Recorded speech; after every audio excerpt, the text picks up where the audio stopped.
Hello everyone, Nick the DM here, back with more March of the Modrons, and we're continuing in our quest to look at all of the Hierarch Modrons and the stats I made for them for 5th edition.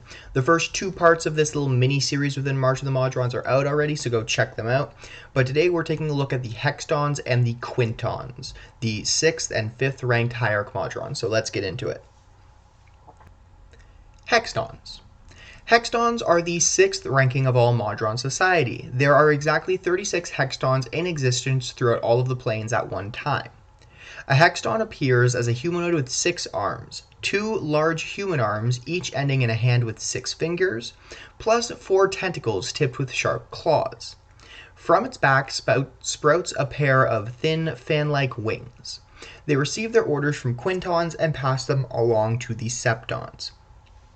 This artwork from 3rd edition depicts the Hexton as a humanoid creature with a pointed, almost armadillo-like face, with 2 long, 6-fingered hands and 4 tentacles. This depiction of the Hexton has no wings or legs, but still appears to be flying or at least floating. Each Hexton serves as the general of one of the 36 Modron armies. One of these armies is attached to each of the 16 sectors, 2 serve each of the 4 secundi, 3 serve the tertians, and the remaining 9 are at the disposal of Primus itself. Of course, the Hexdons are unaware of the existence of the Hierarchs whom their armies ultimately serve, but will still obey the commands of its superior to protect or serve Primus, or within the Modron's vast telepathic abilities, the orders can be passed from Primus through the chain of command with great speed and accuracy. Some of the Hexton generals also have additional tasks. For example, one serves on the personal staff of each of the 25 Quintons. Hextons undoubtedly handle additional duties as well, though no one has ever logged all of their posts.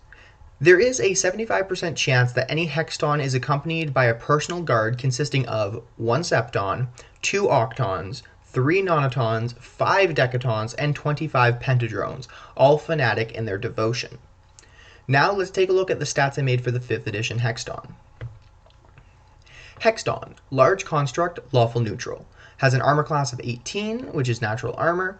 Hit points, it has 228 or 24d10 plus 96. Has an on-foot speed of 30 feet and a fly speed of 30 feet. For ability scores, it has an 18 strength, 18 dexterity, 19 constitution, 19 intelligence, 21 wisdom, and 21 charisma. It has proficiencies in the dexterity, constitution, and wisdom saving throws. It has proficiency in perception. Has true sight out to a range of 120 feet and a passive perception of 20. Good luck sneaking up on this, especially with its personal staff. For languages, it can speak Orin, Celestial, Common, which is the trade tongue of the plains, Infernal, Modron, and has telepathy out to 216 miles. Now you can see why I was talking about their telepathic abilities earlier. This is what makes it easier for everyone to communicate in Modron society. The Hexton has a challenge rating of 13. For abilities, it has its axiomatic mind, as all Modrons do. The Hexton can't be compelled to act in any manner contradictory or contrary to its nature or instructions.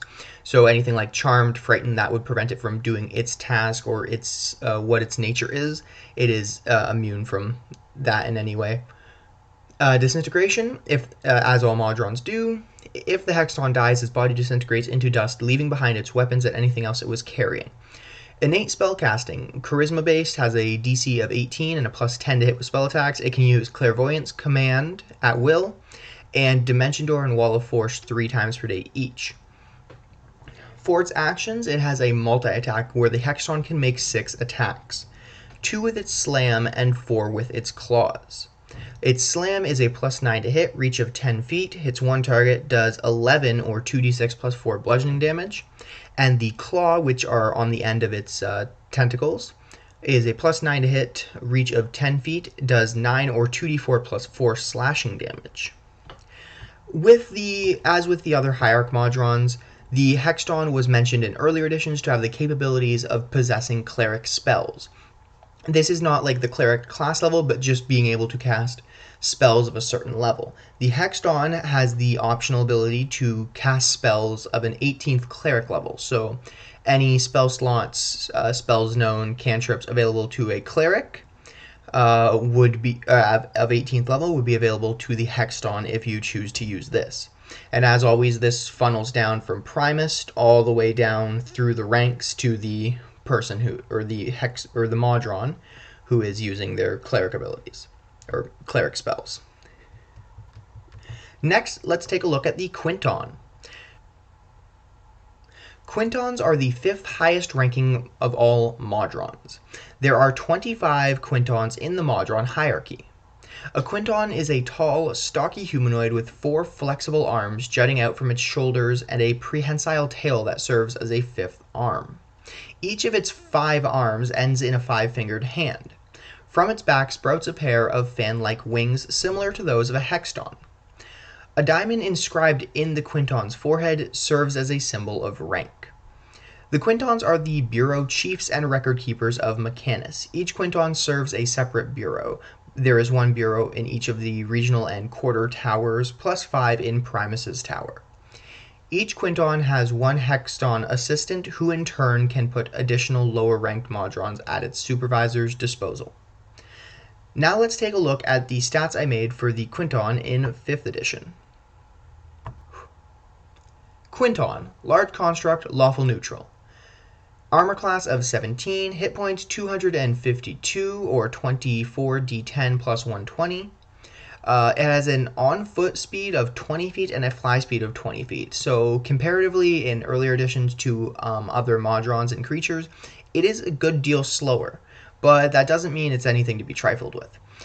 For ability scores, it has a 19 strength, 17 dexterity, 20 constitution, 20 intelligence, 21 wisdom, and 21 charisma. For saving throws, it has proficiencies in dexterity, constitution, and wisdom.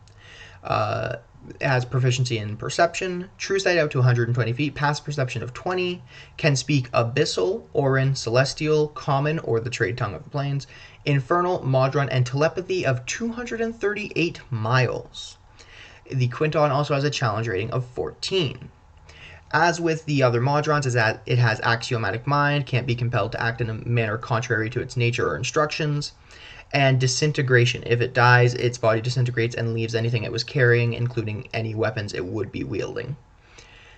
It has innate spellcasting, which is charisma based again, a DC 18 plus 10 hit with spell attacks, can cast at will clairvoyance, command, detect evil and good, detect magic, and legend lore, and 3 times per day each, dimension door, and wall of force. For its multi-attack, it makes 5 attacks, 4 with its slams and 1 with its tail slap. For its slams, it is a plus 9 to hit, reach of 10 feet, and does 2d8 plus 4 bludgeoning damage. And for its tail slap, it is a plus 9 to hit, reach of 10 feet, and does 15 or 2d10 plus 4 bludgeoning damage. And just like with all the other Hierarch Modrons, the Quinton has the optional feature in earlier editions to have Cleric Spells. Now, this is where things this is where things cap off for now and the rest of the Hierarch Modrons until if someone was to stat Primus, because the Quintons have the spells and the spells available in the spell slots of a 20th level Cleric. So any spells available to a 20th level Cleric are available to the Quinton if you are using this optional rule. Now, this will definitely put a strain on its challenge rating as just strictly damage based and health armor class wise, it is fairly consistent with the challenge rating board and the Dungeon Master's Guide. Giving it additional spells will push it a little bit over that, but that can be expected when you're dealing with such a uniformed society of creatures.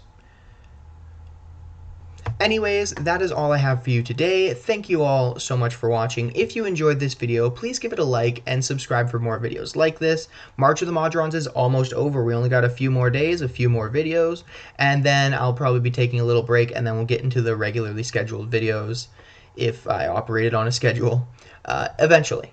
Anyways, thanks again for watching, and I will see you next time. Bye.